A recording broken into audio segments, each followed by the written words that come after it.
क्योंकि ये सतलोक आश्रम वाले बेबुद्धि के प्राणी है, बेबुद्धि के प्राणी। सतगुरु रामपाल जी का ज्ञान एक टपका भी समझ में नहीं आया किसी के, टपका भी। तो ये जितना बोलेंगे उतना ही गलत बोलेंगे, गुरु के ज्ञान के विरुद्ध बोलेंगे। और आप और हमें शिक्षा मिलेगी कि देखो हमें गुरुदेव ने कैसे बचा लिया। जेल जाने के बाद अपनी गैर हाजिरी में साध संगति से हमें जोड़ दिया, हमारा परम अहोभाग्य। अगर हम भी आज इन मंद बुद्धियों के पीछे सतलोक आश्रमों में धक्के खा रहे होते, आज हमारी भी दुर्गति होती। भक्ति का हमारे पास में आज एक टपका भी नहीं बचता। ये काल के दूत सारी भक्ति नष्ट करवा देते, मर्यादा तोड़वा तोड़वा के। अब आगे सुनना भाई और बहनों, आगे सुनना। इन महापुरुषों के वचन ध्यान से सुनना, बार बार मौका नहीं मिलेगा। कैसी कैसी ज्ञान की बातें बता रहे हैं। संत रामपाल जी को भी फैल कर दिया इन्होंने, संत रामपाल जी को भी फैल कर दिया। ध्यान से सुनना आगे क्या कह रहा है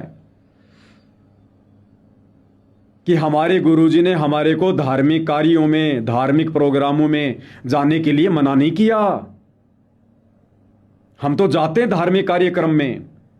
जब पत्रकार ने सवाल किया ना कि 90 डिग्री वाला परवीन अहलावत ये भी आरोप लगाता है कि कुछ ही दिन पहले रोहतक के पैरावर में परशुराम की जयंती थी, आप सतलोक आश्रम वाले हजारों भक्तों को लेकर परशुराम की जयंती में गए, तो इस पर आप क्या कहेंगे।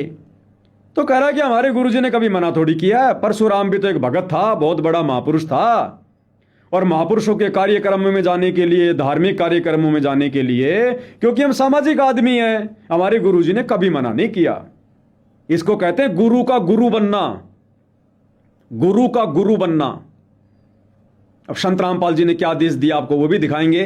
पहले इस महापुरुष के प्रवचन सुन लो जो सतगुरु रामपाल जी के ज्ञान के बिल्कुल विपरीत भोंक रहा है। सुनिएगा। तो सर, जैसा कि परवीन अहलावत जी ने एक और सवाल उठाया था कि जो रोहतक के परहावर में परशुराम जी की रैली हुई थी, वहां पर भी सतलोक आश्रम की तरफ से वहां सेवादार और संगत गई थी, इस बारे में आप क्या कहेंगे। देखो, परशुराम जी एक महापुरुष हुए हैं और वो सभी समाज के हैं, कोई विशेष किसी के एक के नहीं है। तो हम भी धार्मिक लोग हैं, भक्ति करने वाले हैं, और वो भी भगत आत्मा थी परशुराम जी, और उनके कार्यक्रम में उन्होंने हमें बुलाया तो हम जरूर गए। वहां धार्मिक है, क्यों नहीं जाना चाहिए, उसमें जाना चाहिए। वो तो सवाल करने वाला ही ऐसी मूर्खता भरे सवाल कर रहा है, उठा रहा है, तो उसकी बुद्धि का स्तर देखो कितना कमजोर है। कह रहा कि इस परवीन अहलावत की बुद्धि का स्तर देख लो कितना कमजोर है। कह रहा परशुराम एक बहुत बड़ा महापुरुष हुआ है। अरे कौन सा महापुरुष वाला काम कर दिया भाई। अरे पूरी पृथ्वी को अनेकों बार क्षत्रिय विहीन कर दिया, मार काट के अलावा क्या किया। कितनी औरतों को विधवा बना दिया, कितने बच्चों को अनाथ बना दिया। कौन सा सूरवीरता का काम किया, कौन सा महापुरुष वाला काम किया। अगर परशुराम महापुरुष है तो फिर सतगुरु रामपाल जी कौन है। अरे मंद बुद्धि व्यक्ति, अगर परशुराम तेरी नजर में महापुरुष है तो संत रामपाल जी कौन है, गरीबदास जी कौन है, कबीर साहब कौन है। और कह रहा हमारे गुरुजी ने कभी मना नहीं किया धार्मिक कार्यक्रमों में जाने के लिए। और परशुराम जयंती में जो लोग परशुराम जयंती का आयोजन कर रहे थे, हरियाणा का ब्राह्मण समाज, उन्होंने हमारे को बुलाया तो हम चले गए। अरे मंद बुद्धि सतलोक आश्रम वालों, सतलोक आश्रम धनाना के मेन गेट पर बैठे हुए परम विद्वानों, क्या खाक समझा तुम लोगों ने सतगुरु रामपाल जी के ज्ञान को। उल्टा चोर कोतवाल को डांट रहा है। 90 डिग्री वाले पत्रकार परवीन जी ने बिल्कुल ठोक ठोक के सवाल किए, जायज, और कह रहा कि उसकी बुद्धि का स्तर क्या होगा जो इस प्रकार के सवाल कर रहा है। हमारे गुरुजी ने तो कभी मना नहीं किया धार्मिक कार्यक्रम में जाने के लिए। अब भाई और बहनों, सतगुरु रामपाल जी का क्या आदेश है धार्मिक कार्यक्रमों में जाने का। गुरुजी कहते हैं जिस दिन कहीं कोई धार्मिक कार्यक्रम होता है उस दिन तो आपने भूल कर भी नहीं जाना, ना वहां कुछ खाना ना कुछ पीना। उस दिन वहां जाने से तुम्हारा सहयोग माना जाएगा। और आगे गुरुदेव फिर उदाहरण दे रहे हैं कि गलत काम करना और गलत काम करने में सहयोग देना दोनों मां बाप के दोषी होते हैं। गुरुदेव क्या कह रहे हैं धार्मिक कार्यक्रमों में जाने के विषय में, ध्यान से सुन लो भाई और बहनों। जैसे ये दास आपको मना करता है कि जो कोई धार्मिक अनुष्ठान करते हैं आन उपासना करने वाले, वहाँ आपको नहीं जाना चाहिए। उस दिन आहार नहीं करना चाहिए वहाँ पर, क्योंकि उस दिन वहाँ जाने में आपका सहयोग होगा उस शास्त्र विरुद्ध साधना में। गीता जी अध्याय नंबर 16 के श्लोक नंबर 23 में कहा कि शास्त्र विधि को त्याग कर जो मनमाना आचरण करते हैं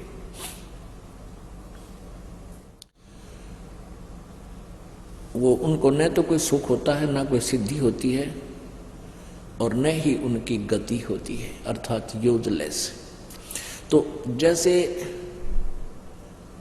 शास्त्र विधि त्याग कर मनमाना आचरण करने वाले को परमात्मा के द्रोही कहा है, यानी विधान तोड़ रहा है। जैसे कोई चोरी करता है या कोई और अवैध कार्य करता है, उसमें आप भी सहयोग देते हैं तो दोनों दोषी होते हो। इस प्रकार क्या कह रहे हैं गुरुदेव? शास्त्र विधि को त्याग कर मनमाना आचरण करने वाले परमात्मा के द्रोही होते, द्रोही। और उस कार्यक्रम में जाकर सहयोग करने वाला भी परमात्मा का द्रोही, परमात्मा का दोषी, निकम्मी आत्मा। अरे क्या हो रहा था पैरावर में? आन उपासना हो रही थी या शास्त्र अनुकूल साधना हो रही थी?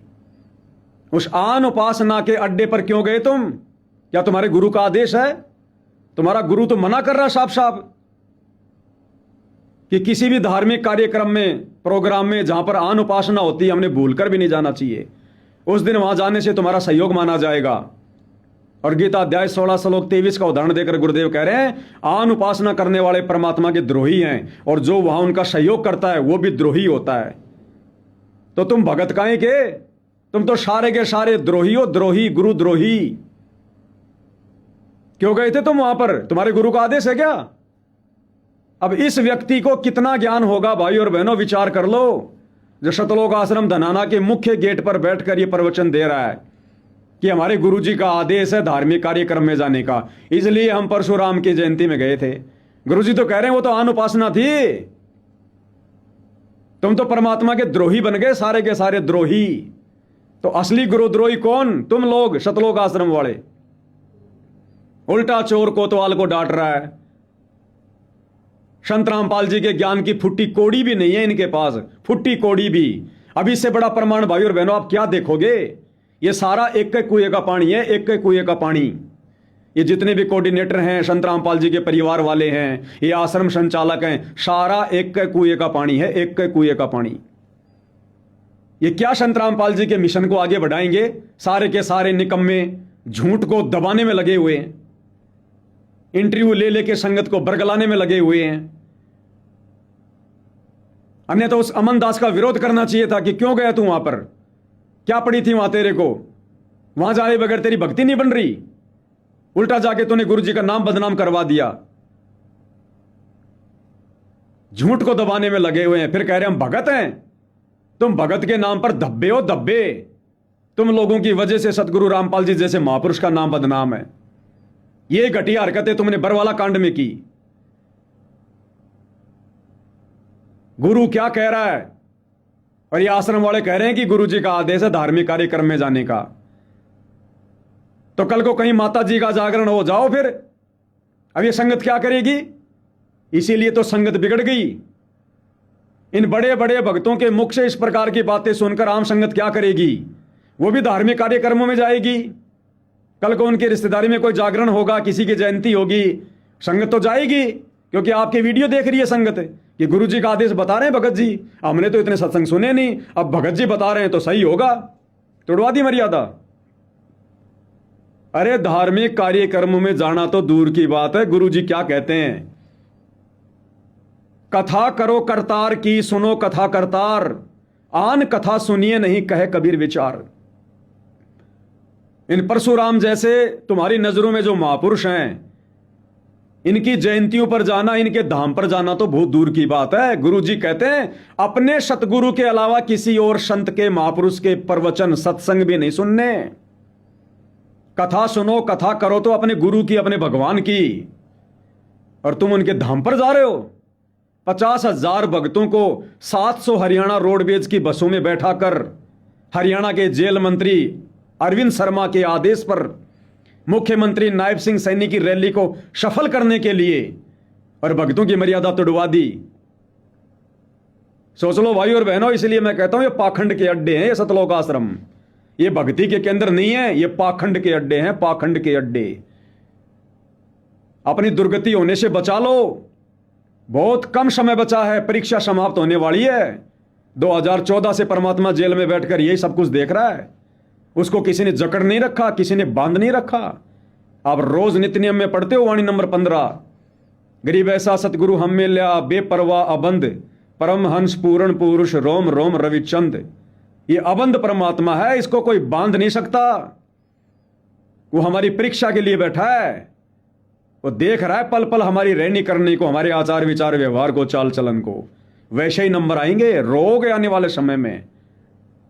अपने पैर का जूता निकाल के अपने सिर को पीटोगे कि हम किन मंदबुद्धि सतलोक आश्रमों की कुसंगति का शिकार होकर परमात्मा से दूर हो गए। आज तुम्हारी आंखों के सामने है। और ऐसे निकम्मों के विषय में गुरुदेव ने सत्संग में क्या बताया, एक उदाहरण दिया परमात्मा ने कि जिनसे बुराइयां नहीं छूटती है ना, वो कोई न कोई बकवाद अपनी घड़ी लेते हैं। जैसे इस भाई ने अपनी बकवाद गढ़ ली कि गुरुजी का आदेश है, धार्मिक कार्यक्रमों के लिए गुरुजी ने मना नहीं किया। और गुरु क्या कह रहा है, तो गुरु ने ऐसे निकम्मों के लिए एक छोटा सा उदाहरण दिया। 1 मिनट का सत्संग है, ध्यान से सुनिएगा क्या कह रहे हैं परमात्मा। एक भक्त नाम लेके गया, दुकानदार था वो, गांव में परचून की दुकान खोल लेना, बीड़ी माचिस सारा सौदा रखा गया। और एक भक्त का ने पहले परिवार ने पहले नाम दे रखा था, तो उनका छोटा सा लड़का 10-12 साल का, वो कोई सामान लेने के लिए गया उस दुकानदार के पास जिसने नाम ले लिया था इस दास से। वो सिगरेट पीता पाया, वो बोला ताऊ अंकल तो सिगरेट पीवा है, तेरा तो नाम टूट गया, गुरुजी ने मना कर रखा हुक्का पीना, तम्बाकू में तो बहुत ज्यादा पाप है। वो क्या बोला, कहने लगा बेटा गुरुजी तो हुक्का तो नाटे थे, सिगरेट तो मना ना करते, क्यों ने उसने तो पीना उस पर छूटती कौन बुराई नालायक पे। जो कहा गुरुजी ने हुक्का मना कर रखा, सिगरेट को ना मना कर रखी, फिर शुरू कर दी तरह के जब। तो जिसने बकवाद करनी है उसने कोई तरीका ढूंढ ही लेना है। तो इसी प्रकार परमात्मा कहते हैं जिन निकम्मी आत्माओं से नियम निभाए नहीं जाते, बकवाद छूटती नहीं, वो कोई न कोई तरीका ढूंढ ही लेते हैं अपनी बात को ऊपर रखने का। तो उसी श्रेणी में ये महापुरुष जी हैं। ये पैन के नेताओं की तरह कोटीर बैठ गया सतलोक आश्रम धनाना के मेन गेट पर, जैसे इससे बड़ा कोई गोरखनाथ ही नहीं है संगत में। गोरख से ज्ञानी गणे, अपने आप को ज्ञानी समझ रहा है, प्रवचन दे रहा है। ये कह रहा गुरुजी का आदेश है, गुरुजी ने कभी मना नहीं किया धार्मिक कार्यक्रमों में जाने के लिए। तो गुरुजी कहते हैं जिन नालायकों से बकवाद नहीं छूटती है ना, वो कोई न कोई बहाना ढूंढ लेते हैं। जैसे वो सिगरेट पीने वाला भगत है, कह रहा गुरुजी ने तो हुक्के के लिए मना किया, मैं तो सिगरेट पी रहा हूं। अरे गधे, हुक्का पियो सिगरेट पियो, बात एक ही है। 100 वर्ष सतगुरु की पूजा, एक दिन आन उपासी, वो अपराधी आत्मा पड़े काल की फांसी। तो आन उपासना कर लो, परशुराम की जयंती में जाके आ जाओ, बात एक ही है। अरे जिस परशुराम की जयंती के विरोध में बोलते हुए तुम सतलोक आश्रम वालों को समझाते हुए मुझ पवन दास के ऊपर मुकदमा लगा दिया आश्रम वालों ने। नालायकों, सच्चाई के रास्ते पर चलते चलते मेरे ऊपर मुकदमा, तो तुम्हारे साथ में क्या बीतेगी जो तुम वहां जाकर मर्यादा तोड़ के आ रहे हो, ये विचार कर लो। तुम्हारे साथ में क्या बीतेगी जो तुम वहां जाके आ गए, नाक रगड़ के आ गए, वहां बैठ के आ गए तुम पैरावर में। तुम्हारे साथ क्या बीतेगी ये विचार कर लेना। जब सच्चाई बताते हुए मेरे ऊपर इतनी आपत्ति आ गई, मेरे ऊपर मुकदमा करवा दिया इन आश्रम वालों ने, तो ये महापुरुष बैठते हैं इन आश्रमों में लोगों का ज्ञान योग खोलने के लिए। इसीलिए परमात्मा कहते हैं भाई और बहनों, राजा डूबे मान में पंडित चतुराई रे, इस ज्ञान गली में बंक है तूने धूर चटाई रे। इस ज्ञान को समझने में तो जोटा लगेगा, जोटा जोर आएगा। अपना जीवन बदवार कर रहे हैं, संगत का कर रहे हैं, और दोष दे रहे हैं 90 डिग्री वाले उस प्रवीण को कि उसकी बुद्धि का स्तर देख लेना अब आप कितना है। अब इसकी बुद्धि का स्तर देख लो।